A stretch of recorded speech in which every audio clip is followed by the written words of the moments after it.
Hello and welcome to another episode of The Modern Moron. My guest is my friend and stand-up comedian Christine Lederman, who has been on the program a couple of times now.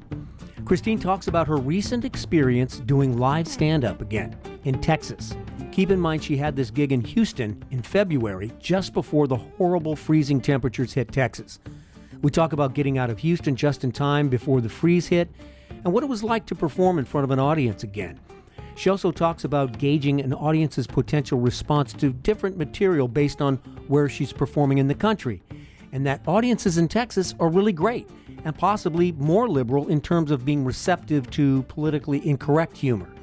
We talk about a few of the cities where Christine has done stand-up in Texas, and even though Texas is by and large a very red state, there are a number of fairly liberal-minded cities as well, primarily Austin, which is a college town and home to the South by Southwest Festival, which has grown enormously since it began way back in 1987, as well as the cities of San Antonio and, of course, Dallas. Also, if you're a proud Texan or are going to be in Texas in 2 weeks being April 26th and 27th, you can catch Christine at the Addison Improv in Dallas, Texas. Addison is about 15 miles north of Dallas, and it's the Improv, so you know it's classy, right? I catch up with Christine just as the big blizzard is about to hit the Denver area where she lives. It's Queen Christine and the Colorado Blizzard on The Modern Moron, and thanks for listening.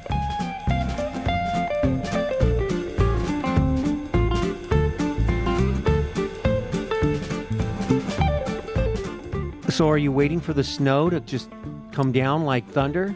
Yes. I keep waiting. It's not here yet. What did you text me earlier? What is it like? Like you're waiting for your prom date to show up? You're looking out the window? Yes, I'm all dressed up. I've got the corsage on. I keep looking and looking, and no one's coming. It's just really dark and gray. And what has the local news been telling you should be doing? Oh, God, they're freaking everybody out. Oh, really? Yeah. Hide, don't leave your house. That's what news networks like to do. They do. It was. That's their bread and butter. You should have seen everybody at the market. I went 2 nights ago. They were insane. Really?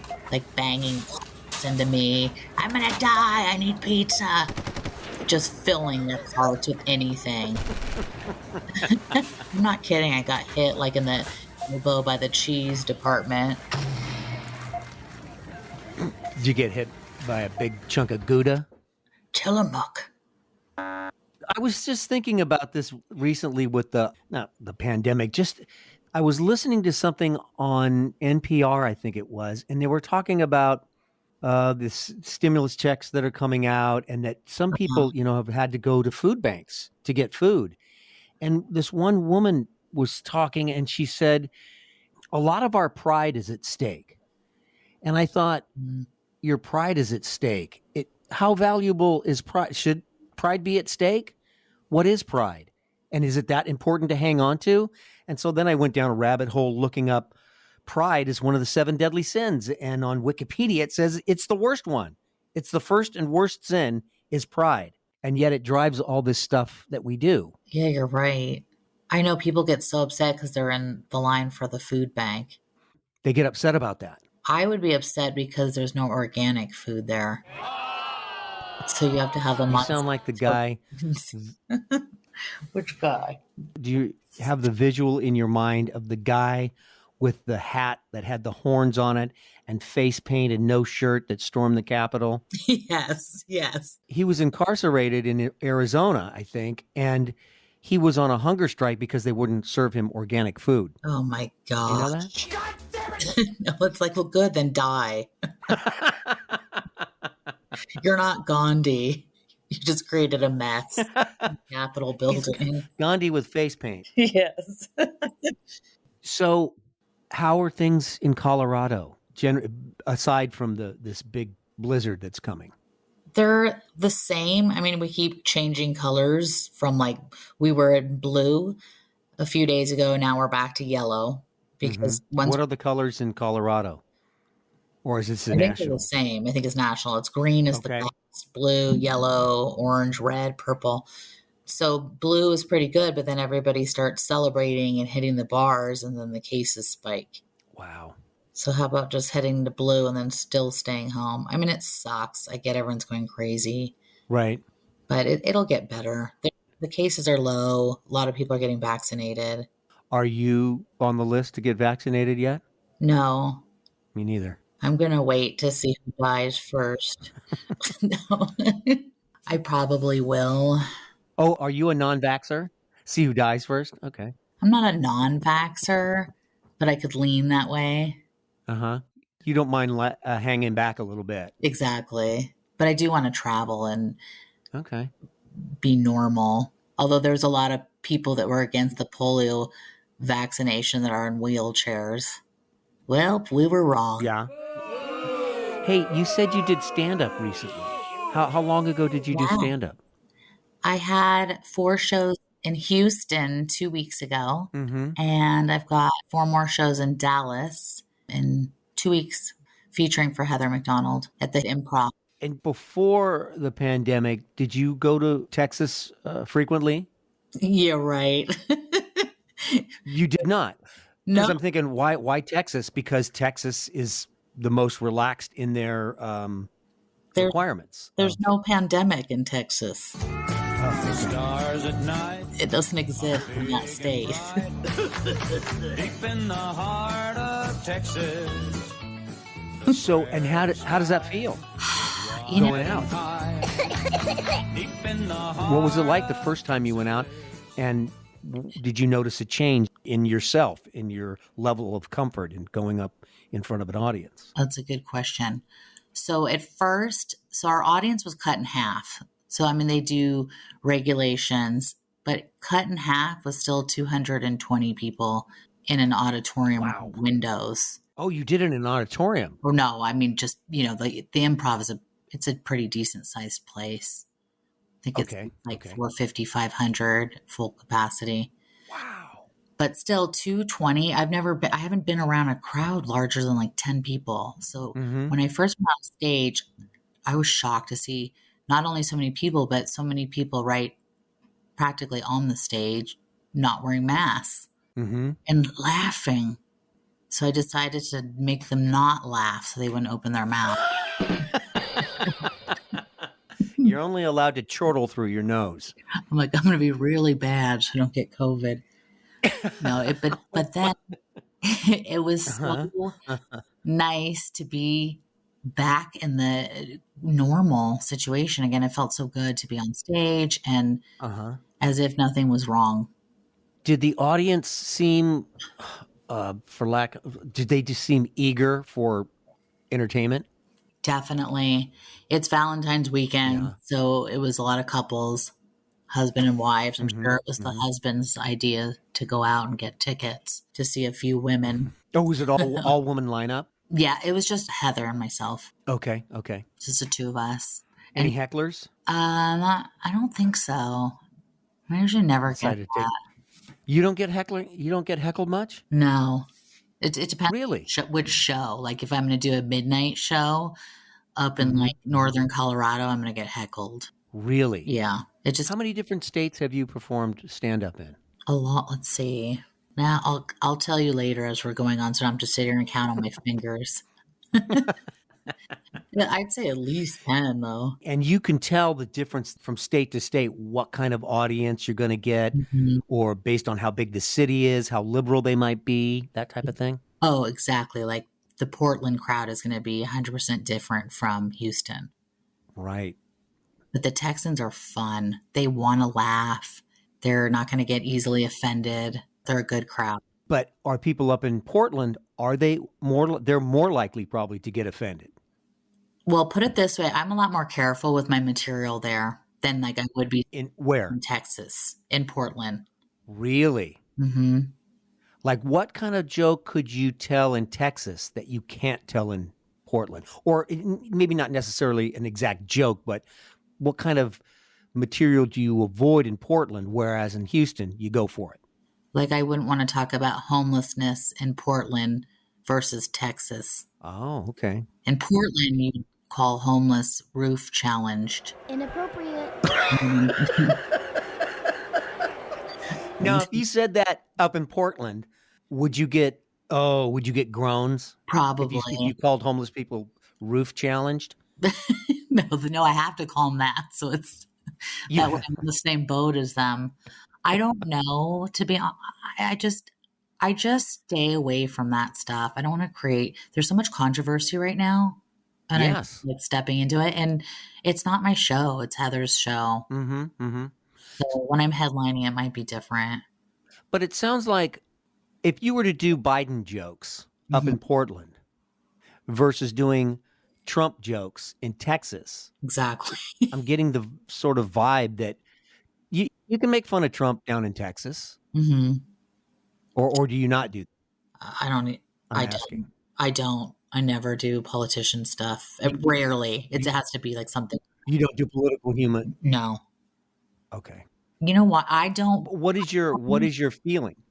I don't like to do political humor because in my opinion, I feel like people need a break from it. Mm-hmm. Like you see so much stuff on the news and everyone's talking about it. So when you Right. go out, I just want to give a different perspective of things going on in life and kind of a break from Trump, Biden, all that stuff. That's smart. Did Mm-hmm. you? Did you ever do political humor even before Trump? I did. Yeah, I did it when Obama was president. I had some stuff on Mm-hmm. Obama.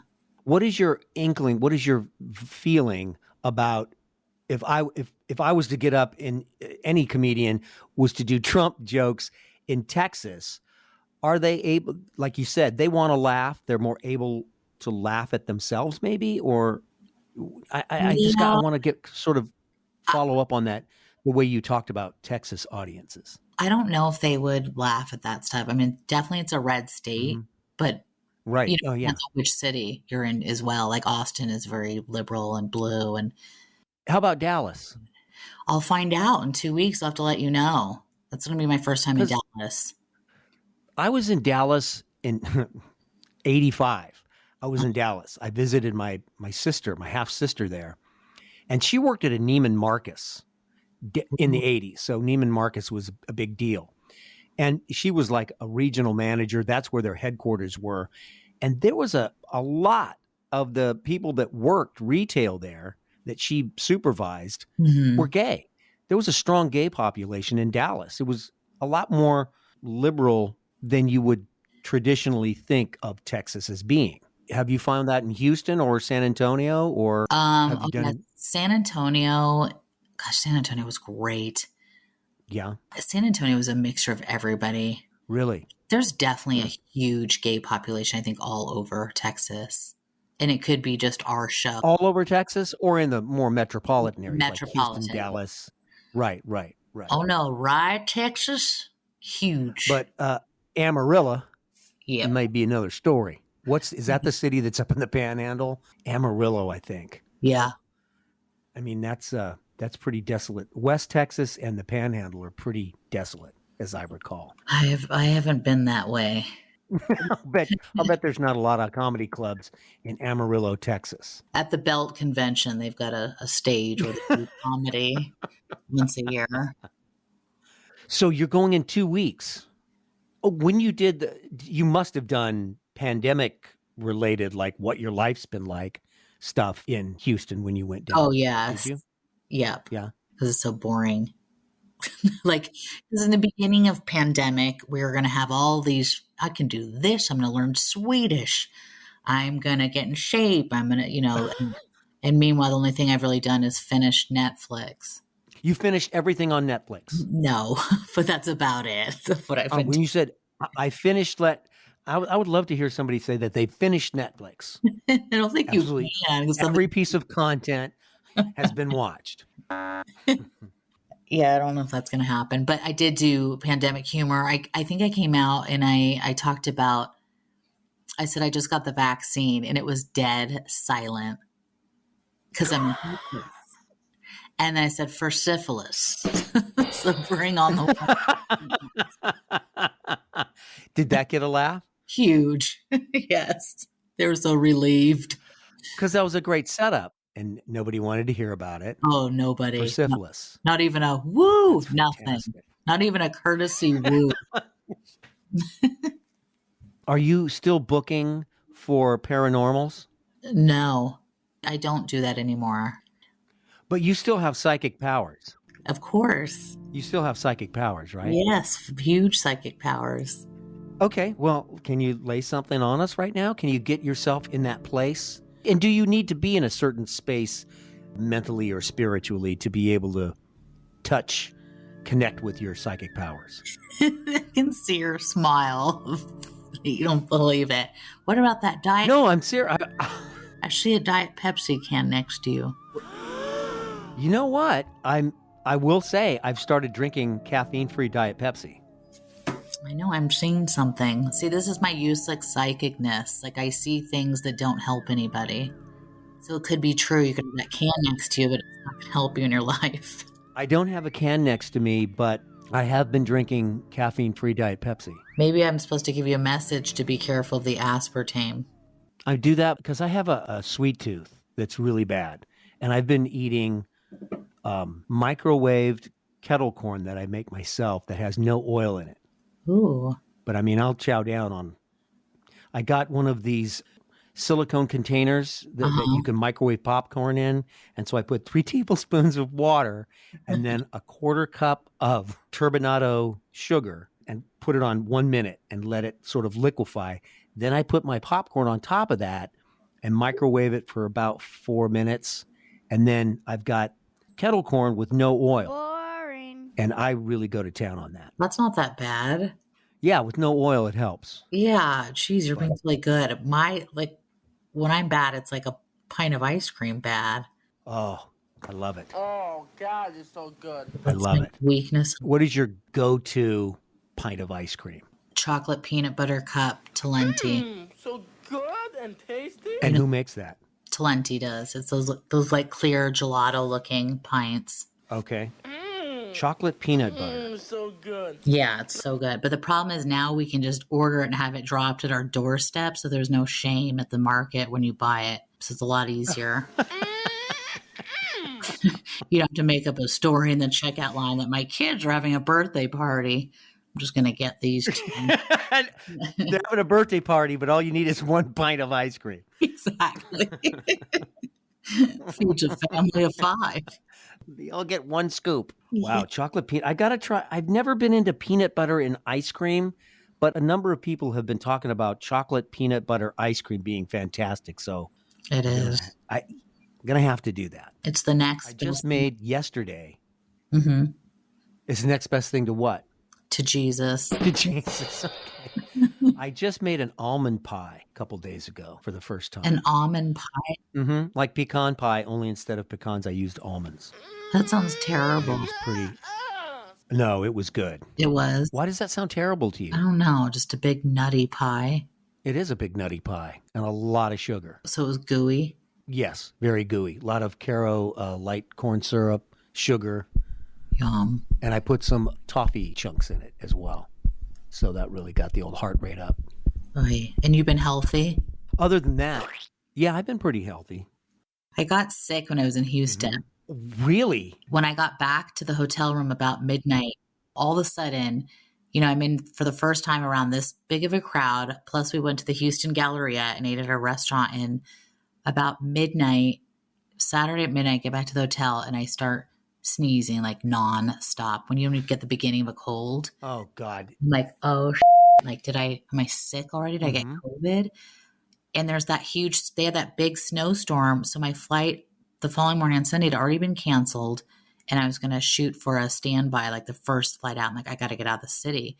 So now I'm sick. Mm-hmm. I seriously couldn't stop sneezing. My nose. And you're in an airport. Yes. Well, I hadn't gotten there yet. All I know is there's a snowstorm coming. There's not going to be power. Now I've got COVID in my mind. Am I going to be stuck here for 2 weeks in Hyatt? Mm-hmm. So I'm like, Oh, my God. I got to risk it and get the whole plane sick. So I'm going to go to the airport. This is why the virus won't stop spreading. Right. So I go to the airport and the Uber, like he noticed immediately. We're both wearing masks, but I can't stop blowing my nose. It's that beginning stages. And he's like, boy, my allergies are killing me here. What's, you sound sick. I'm like, no, it must be this winter pollen everywhere. Yeah. Yeah, that's the time for pollen. Yes. So the Uber driver said to you, "You sound sick." Yes, and he's probably freaking out too. Of course, he probably. Can you imagine what he did to the back seat of his car after you Oh, left? I know. And, and when I got I'm wearing goggles too. I wear those little goggle things on the plane, so you can't get any spit in your eye. Goggles. Yeah, they have these like Goggles. protectors, so you don't get any moisture in your eyes. Are they literally goggles, or are they like protective glasses? Protective glasses, not like Okay. scuba diving goggles. I'm picturing goggles like a. Yeah. Okay. And Wow. when we get to the airport, and So you missed all of that horrible storm and weather conditions of Texas. You missed all that, right? I went standby at the 6 a.m. flight because I'm getting out of the city. There's no way I'm going to get stuck there. And now with my new COVID, I got to get out. I didn't care if I went to Turkey and backtracked to Denver. Just get me out of Houston. Well, they were shutting everything down at 10 a.m. Like the entire city was shutting down. No more Ubers or cabs. Like, you're done. My flight had Really? 15 people on standby and -5 seats. Wow. And then when I get to the airport, I'm at the little kiosk buying Dayquil, and I was so scared that someone's going to see me buying that. Like, excuse me, Yeah. are you sick? And I'm in the corner, like popping it, like I'm doing heroin in the bathroom stall corner, shoving in the Dayquil to try to mask my sniffling if I get on this flight. But it turned out that you did not have COVID. I did not have COVID. It was, Did you ever get tested? yeah, I tested when I got back. And you were negative. Yep. Very negative. Not only But that, there has to be people that have been in your exact same position that did have COVID and either had the symptoms and, oh, I'll just sneak through, or they were asymptomatic and spread it like wildfire. I know. And I definitely thought about that, especially since there wasn't one open seat on the plane. You're packed. Oh, really? It was not socially distanced inside the plane. Absolutely not. I only think Southwest does that anymore. United gives you your choice. You can either choose to leave after you Clorox the entire seat and tray, or, wait for another flight. But this is a packed flight. And mostly, I'm sure, because everybody wanted to get out of Houston. I didn't know that. Do they make an announcement of any kind? No. They just say, come on board. So I've been picturing all this time that people are really spread out, like you're the only one in your row type of thing. And it's not that way? No, the planes are packed. The airport is so crowded, both airports.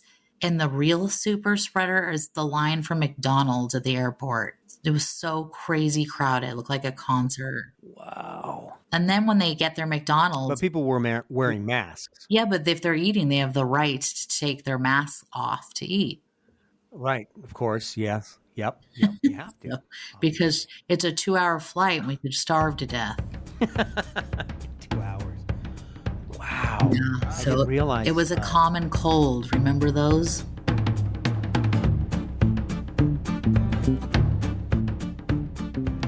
Colds aren't common anymore, America.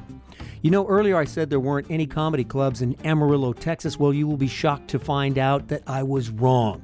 There are at least 2. There's the Funny Bone Comedy Club and Bristol's Comedy Club in Amarillo, and boy, are they going to be packed after a plug from the Modern Moron. My thanks to Christine Lederman for spending a little time with the Moron, and don't forget, she will be at the Addison Improv in Dallas, Texas on March 26th and 27th. That's it for now. Hope you get your vaccine shot soon, if you want one, that is. Take care, and thank you for listening.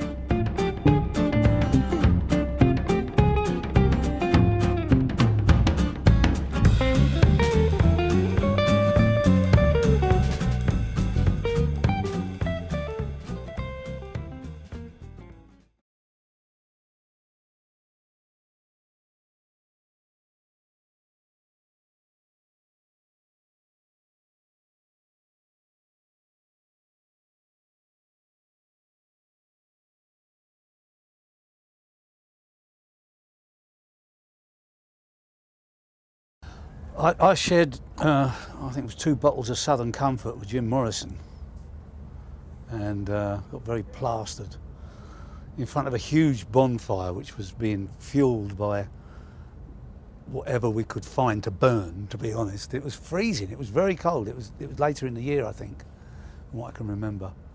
And the doors went on before us, so that's the last time I saw Jim, because he died, literally, I think within 2 months, he died. So the bastard got out with buying his round.